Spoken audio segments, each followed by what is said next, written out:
Her face was covered in faded scars, some fresh, some old. She stood in line at the grocery store, silent, clutching a loaf of bread. Behind her, a group of teenagers giggled and whispered just loud enough for her to hear. "Looks like Halloween came early," one of them sneered. Her lips tightened, but she said nothing. They didn't know, no one ever knew. People assumed things, that she was a drug addict, that she was crazy, that she must have done something to deserve it. Some avoided her altogether, others laughed. But no one ever asked, until that one man, who froze when he saw the ink on her wrist. It wasn't fancy. Just for numbers, faded, tattooed above her pulse, almost like a prisoner's mark, except it wasn't. Earlier that day, she had gone to the pharmacy after work. She cleaned floors at a local diner, quietly, without complaint. The manager let her leave early when her back started acting up again. She hadn't told him she was in pain. He just noticed the limp. The pharmacist smiled at her, unlike most. But when she reached into her purse, her hands trembled and the pills slipped. Scattering across the floor, people stared. One woman pulled her child back like the woman had a disease. The clerk just sighed. "Ma'am, you need help?" She shook her head quickly, kneeling to gather the pills with shaking hands. Ouch! That's when he appeared.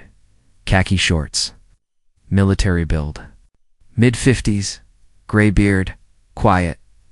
He knelt down beside her without saying a word, helped her gather the pills, and then he saw it. That tiny tattoo on her wrist. He didn't move. She looked up, confused by his stillness. And then tears welled in his eyes. "Where'd you serve?" he whispered. Everyone went silent. The pharmacy clerk paused mid-scan.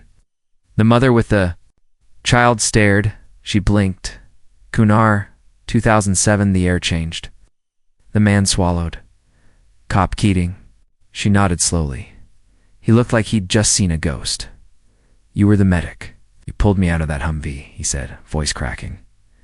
She studied him, as if pulling memories from a locked vault. Then her eyes widened. "You had shrapnel in your leg. You kept screaming for your brother." He nodded, swallowing hard. He didn't make it. Silence stretched. He gently took her hand, now steady in his. "You saved my life. I never knew your name. They called me Doc." He smiled softly. "Doc. Yeah, I remember now." For the first time in years, she smiled too. It wasn't wide. It wasn't perfect. But it was real. The pharmacist, still holding her prescription, cleared his throat awkwardly. "That'll be $28. The veteran reached into his wallet and handed over $100. "Wait. She's not paying for anything today?" She tried to protest, but he cut her off. "You already paid." Outside, they stood together for a few moments. She looked tired. The kind of tired that no sleep could fix. He finally said, "You okay, Doc?" She nodded, getting there. He reached out, gently touched one of the scars on her face. "That from the RPG? Yeah. Lost half my unit that day." He didn't speak, just stood in quiet respect. She looked at him and asked, "Why'd you freeze back there? You looked like you saw a ghost." He looked down at her tattoo again. "I did. That number, 1268. That's not just a unit number." She raised an eyebrow. "That's the code they used over the coms when a soldier died, and medevac couldn't come fast enough." She blinked. "I didn't know that. Means you carried them out anyway," he said quietly. They both stood there in silence again, and she looked at him, tears now brimming in her eyes. "No one's ever asked. No one's ever seen it." "Saw it," he whispered, "and now they all will." That was the day people finally started looking at her, not through her. He didn't even sleep that night. The veteran Tom lay awake in bed, staring at the ceiling fan spinning slowly above him. It wasn't just the shock of running into Doc, the woman who once dragged him from a burning Humvee in Afghanistan. It was the way the world had treated her since. He kept seeing her eyes. The same calm, steady eyes that stared at his bloodied leg 15 years ago, right before she jammed a tourniquet around it and whispered, "I got you." God. That night, back at the firebase, someone told him she wasn't supposed to be there, that she volunteered. to stay past her rotation because they were short-staffed. She wasn't even regular Army. She was a field medic with the reserves. But she stayed because she couldn't leave them behind.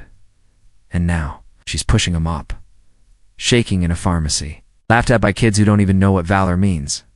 He sat up, rubbed his hands over his face, then reached for his phone. Opened Facebook, stared at the blinking cursor. Then he began to type, "Today I ran into a woman who saved my life. She has scars on her face that people whisper about. But those scars were earned. That woman, known to us only as Doc, carried men out of a battlefield when the radios were dead. The air support was gone, and death was raining down like hellfire." He paused. It didn't sound right. He deleted it, then tried again. "Her name is Anna. She's not famous. She doesn't want to be. But she should be. I owe her everything. We all do."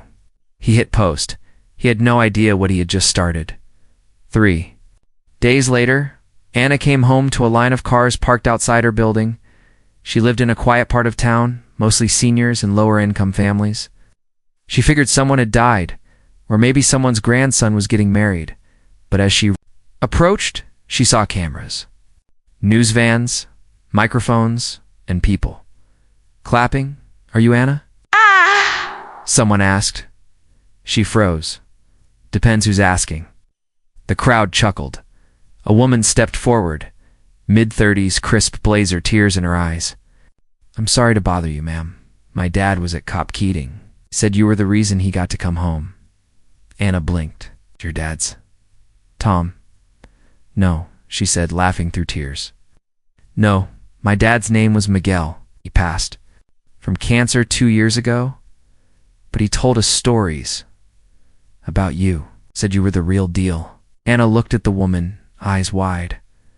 "I'm sorry," Anna whispered. "I don't remember everyone." "You don't have to," she said gently. "But we remember you." The crowd started clapping again. A man in uniform stepped forward and saluted.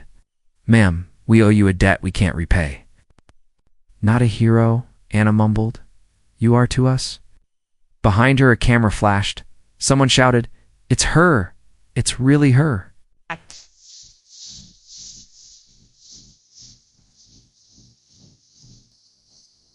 Anna turned to see a teenager, probably one of the types who used to whisper behind her in line, now pointing at her with awe. Not mockery! Anna took a step back. She didn't like crowds. Not after what happened. But she didn't go inside. Just stood there, quiet, letting it happen. Earlier that morning, Tom had posted another message. It had gone viral, shared on veteran forums, subreddits, news outlets. Even influencers who usually talked about food or dance challenges had reposted her story. If you're scrolling past this, stop.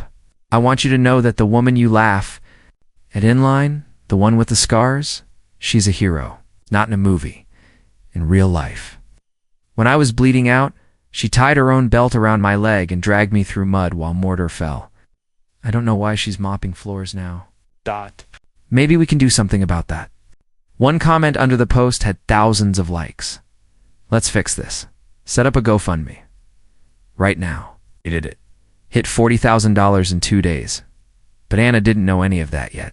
She didn't use social media. Her phone barely held a charge. She still had a flip phone. For God's sake, she only knew that people were looking at her differently now. Like she mattered. Later that evening, she stood in her small kitchen, staring at a grocery bag someone had left at her door. It had a note, taped on the front, "Doc, thank you for your service. You're not invisible anymore." Inside was fresh fruit, pasta, rice, a new first aid kit, and a hoodie from a local VFW post. She sat down slowly at her table, hands trembling not from fear or weakness, but from something she hadn't felt. In a long time, belonging, the dust had turned to mud by noon. Rain came early in the mountains. Anna stood over a young private screaming into a towel, his leg a mangled mess. The other medics had their hands full. Helicopters were grounded. She didn't hesitate. She knelt beside him, whispering, "Breathe. I'm gonna get you out of here." He screamed again. His body convulsing, she took off her helmet. Used it to splint the leg. Then she pulled. She dragged him inch by inch across the open ground. Bullets zipped overhead, the sound of metal hitting sandbags. A mortar shook the earth 10 feet away, but she didn't stop. By the time she got him to safety, she was covered in blood that wasn't hers. That night, she threw up in a trench and cried under the stars. No one saw her. They never did. Anna turned on the TV, an old set with rabbit ears and a faded screen. Channel 6, the news was on. A viral story of a woman who served as a field medic in one of the deadliest valleys in Afghanistan. Her name's Anna. For years, she lived in near total obscurity until a former soldier recognized her tattoo in a pharmacy. Tonight, we're hearing stories from others she saved. Anna covered her mouth. They showed pictures. Blurred, grainy shots from old field cameras. One of them was her younger helmet tilted sideways, blood on her chin, eyes like fire. She hadn't seen that image in over a decade. A voice came from the TV. They said she was the calm in the chaos. When others ran from the fight, she ran toward it. She reached for the remote, turned it off. It was too much. There was a knock at the door.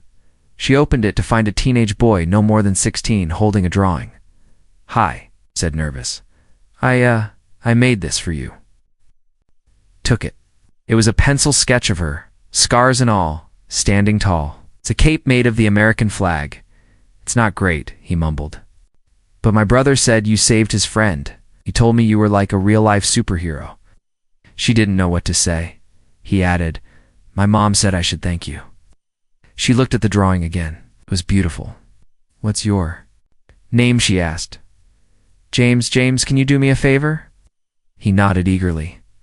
"Tell your mom she raised a good man. If you're watching this right now, and this story moved you even a little, tap that subscribe button. Not for views or numbers, but because stories like Anna's get buried. They get drowned out by noise. When you subscribe, you help us make sure stories like hers never disappear again. And if you've made it this far, maybe you're part of the few who still care. Later that night, Anna finally saw the GoFundMe link. Tom had printed it out for her, old school style on a piece of paper. She stared at the number, $57,882 raised. She didn't cry. Not yet. She just said, "Why?" Tom smiled. "Because you never asked for anything?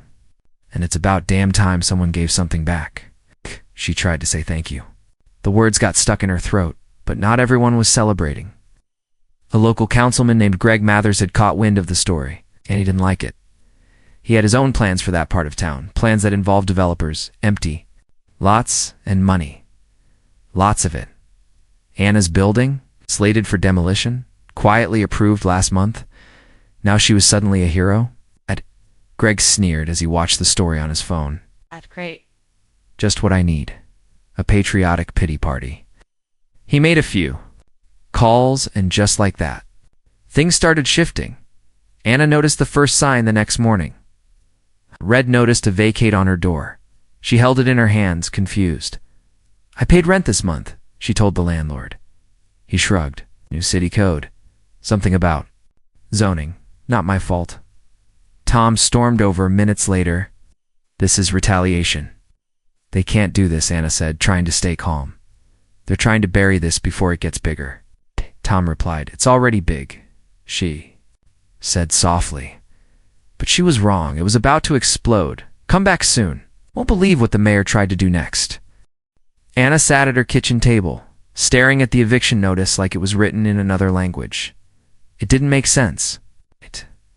1 week ago, she was invisible. Now the world was watching, and somehow he still wanted her gone. Tom paced behind her, fists clenched. This isn't a coincidence. The minute people start caring, they move to silence you. Typical politics. She looked at him, blank. "I didn't ask for attention." "I know. That's why you deserve it." He called a lawyer he knew from the VFW. The guy was sharp, tough, and probably drank too much whiskey. But he showed up. Tom handed him the notice. "Zoning violation," the lawyer muttered. "Code 1114B. Vacate in 7 days." Real sneaky. Anna sat quietly while they talked. "They can't really force me out, right?" she asked. The lawyer looked at her, "Not legally." But if they get an order through emergency zoning, they'll bring in sheriffs. It's happened before. It's dirty, but it works. So what do I do? He folded the notice and slid it into his briefcase. We fight, and we fight loud. The next morning, a protest started forming outside her building. It wasn't planned. No organizers, no megaphones, just people. All kinds, veterans, nurses, teenagers. With sketchbooks, an elderly woman who said Anna helped her across the street last year, when no one else would. They held up signs. Don't evict our hero. She saved lives, let her keep her home. One held by a little boy with shaky handwriting.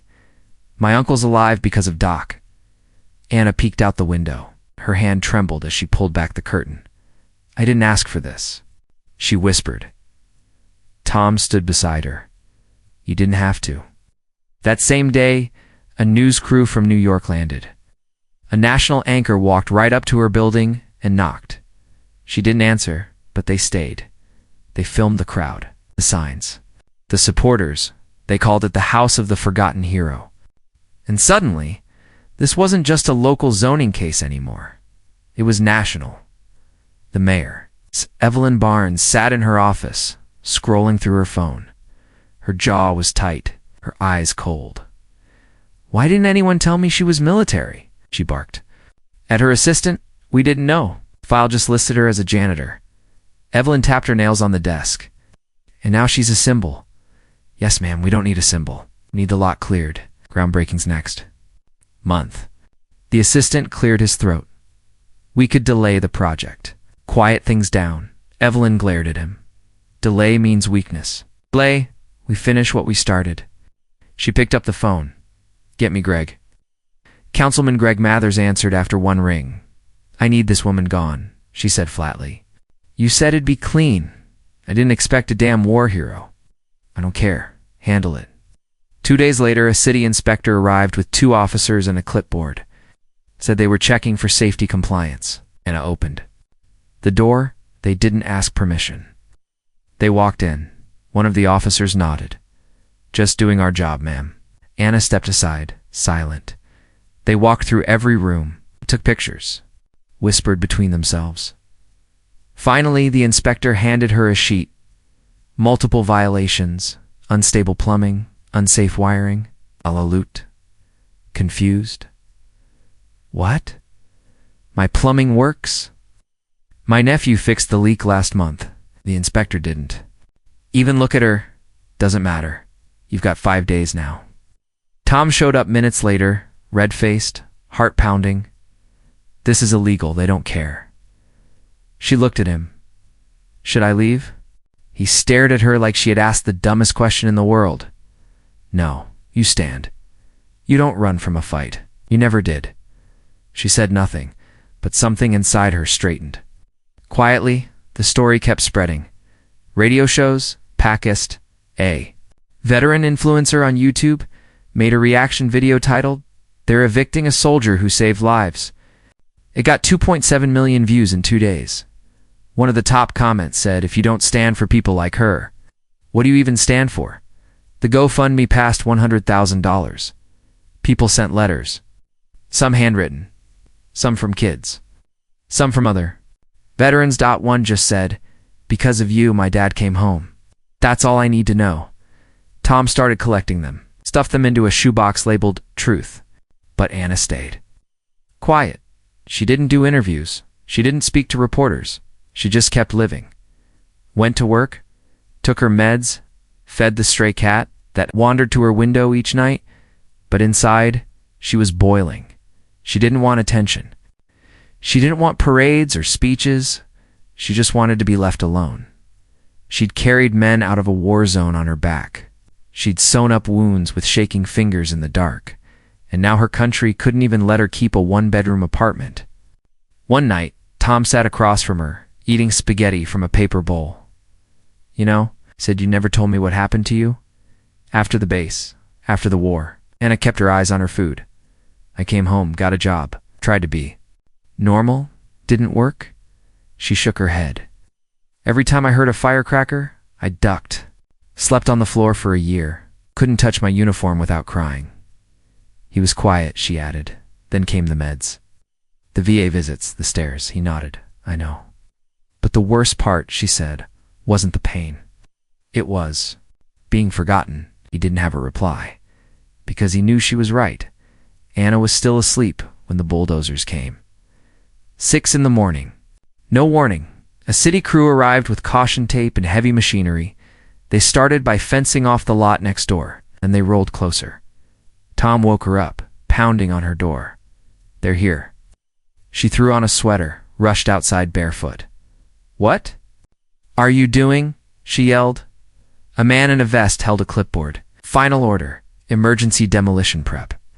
My apartment's still occupied. Not our problem. Tom pulled out his phone, started recording. You're bulldozing the home of a decorated medic, said, voice shaking. You know that, right? The man didn't respond, but one of the workers, young Latino, maybe early 20s, looked up and froze. He saw her. The scars, the tattoo and recognition hit him. He walked over slowly. Ma'am, were you at Cop Keating? She blinked. Yes, my uncle served there. Used to talk about a medic who carried him out. Said she had a number tattooed. Right here, pointed to his wrist. Anna just nodded. He turned to his foreman. I'm not doing this. Not this.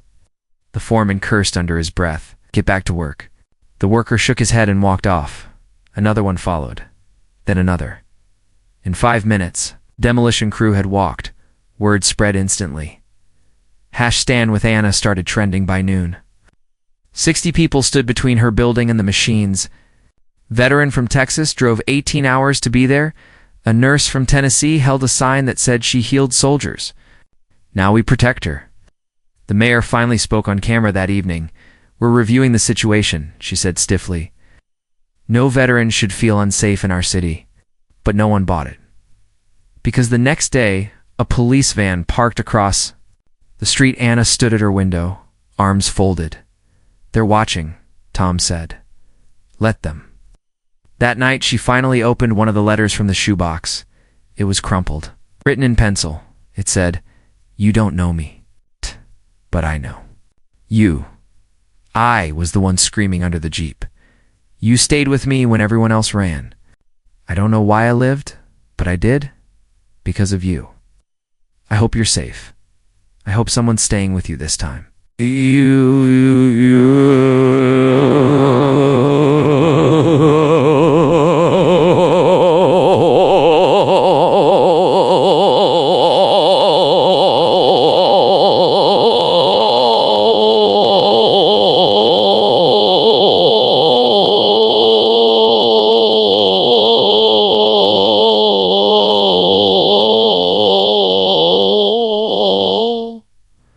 When she woke the next morning, a local church had delivered hot breakfast to every apartment in the building. Someone had taped an envelope to her door. Inside was a key and a note. When you're ready, this is yours. Paid in full. 2-bedroom, ground floor, safe, no name, no return address. Just a drawing of a tattoo. 4 numbers. She smiled, but she didn't move out. Not yet, because she wasn't done. And neither were the people standing outside. If you've made it this far, there's a reason. Ow. You don't walk away from stories like this. You carry them. And if even a part of you wants justice, not just for Anna, but for every person who's been stepped on, forgotten, pushed aside, then be part of this. Subscribe, share, tell someone, because this isn't just her story. It's all of ours. Anna sat at the back of the courtroom, arms folded across her chest. Her face was still unreadable. She wore her old army jacket, faded, frayed, but still intact, the same one she'd worn under gunfire in the hills of Kunar. The judge glanced her way and paused for a second longer than normal before looking down at the paperwork in front of him. The city attorneys shuffled their files, whispering in each other's ears.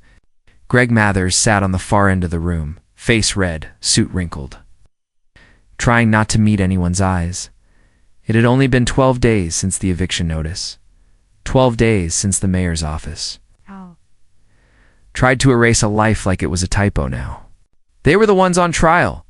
Tom leaned forward from the bench behind Anna, whispering, You ready for this? She nodded once. I've been ready for a long time. 3 weeks earlier, this was just a zoning case, a demolition form with a stamp and a date. Now, thanks to a civil rights attorney from D.C. who volunteered after seeing the story online, had turned into something else entirely. Wrongful. Eviction, targeted abuse of power. Retaliation against a veteran. The crowd in the courtroom wasn't just press and officials. It was regular people too, the janitor from her building, the boy who drew her with the cape, a woman whose brother she saved during a mortar strike in 2008. Even strangers. One of them held a handwritten sign in his lap. She served us. Now we serve her. The judge cleared his throat and began the session. The city's lawyer stood up first.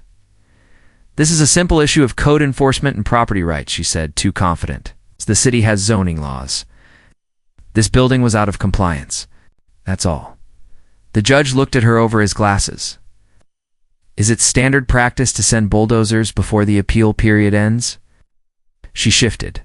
The situation moved faster than anticipated due to safety concerns. No actual safety report was submitted, he interrupted. Just pictures and handwritten notes. That's unusual. A murmur spread across the room. Anna didn't move. Then it was her lawyer's turn. He stood slowly, walked forward, calm as still water. He opened a folder and pulled out a single sheet of paper. This is Anna's service record. It's not relevant to the zoning case. But it's relevant. To everything else, the judge nodded. Proceed. She served with honor. Under fire, saved dozens of lives. Never asked for recognition. Never asked for help. But the moment her story became public, suddenly the city decided she needed to be gone. Bulldozers arrived. Code citations flew in.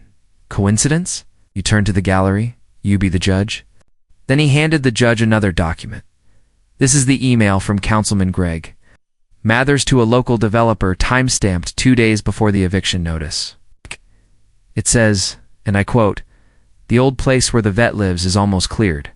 We'll have it wrapped before the media sniff around." Gasps filled the room. Gregg turned white. The judge raised an eyebrow. Is this real? It was retrieved through a FOIA request. Fully verified. The judge leaned back, tapping his pen.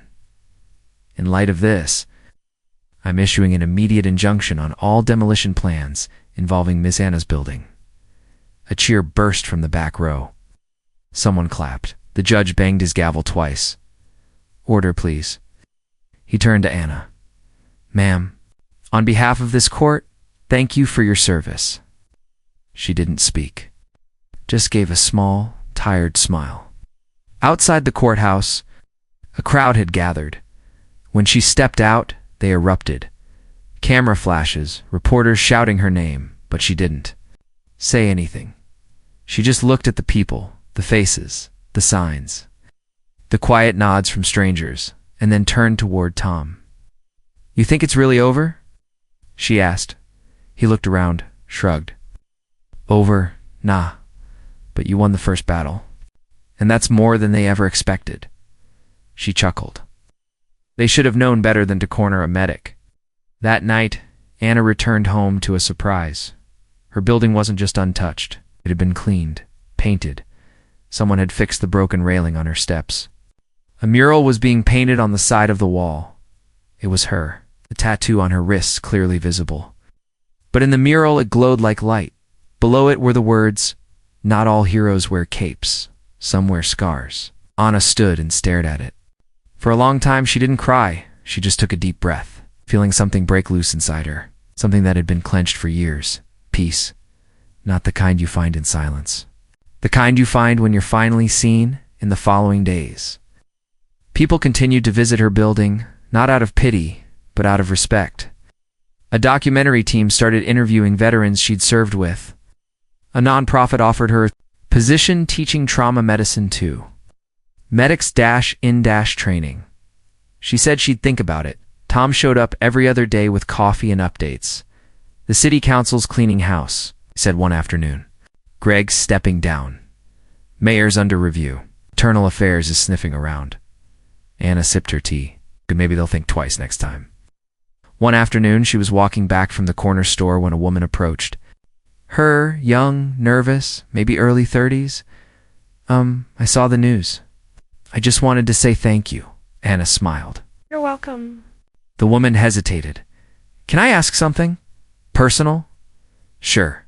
Why didn't you say anything all these years? Didn't you tell people who you were? Anna looked at her for a moment, then said, because being a hero doesn't mean you talk about it. Sometimes it just means you survive. The woman nodded slowly. That makes sense? As she turned to leave, Anna added, but sometimes, if people forget what surviving looks like, you gotta remind them. 1 week later, Anna finally accepted the job offer from the nonprofit. She would be teaching at a local training center, showing new medics how to stay calm in chaos, how to stop a bleed in under 30 seconds, how to breathe when everything else around you is falling apart. Her first day. She stood in front of 12 nervous trainees, all in uniform, pens shaking in their hands. She didn't give a speech. She didn't tell them her story. She just picked up a marker and wrote one thing. On the board, no one's coming. You are the help. Then she turned around, smiled, and said, let's get started. If this story stayed with you, that means it mattered. You didn't scroll past. You didn't forget her. You watched until the end, and maybe you saw a part of her in someone you know. A friend, a mom, a veteran, quiet person who doesn't speak much but once did something brave that no one noticed. Now's your turn to be the one who sees them. Subscribe. Stay with us. There's more stories coming, and we won't let them stay invisible. Anymore? The mural outside her building became a landmark. People left flowers. Veterans left challenge coins. A little girl left a card that just said, when I grow up, I want to be like you. And I read that one twice. Then she folded it and placed it in the shoebox, the one marked truth. And somewhere, deep in her chest, beneath the old wounds and the dust of memory, something healed. Maybe not everything, but enough.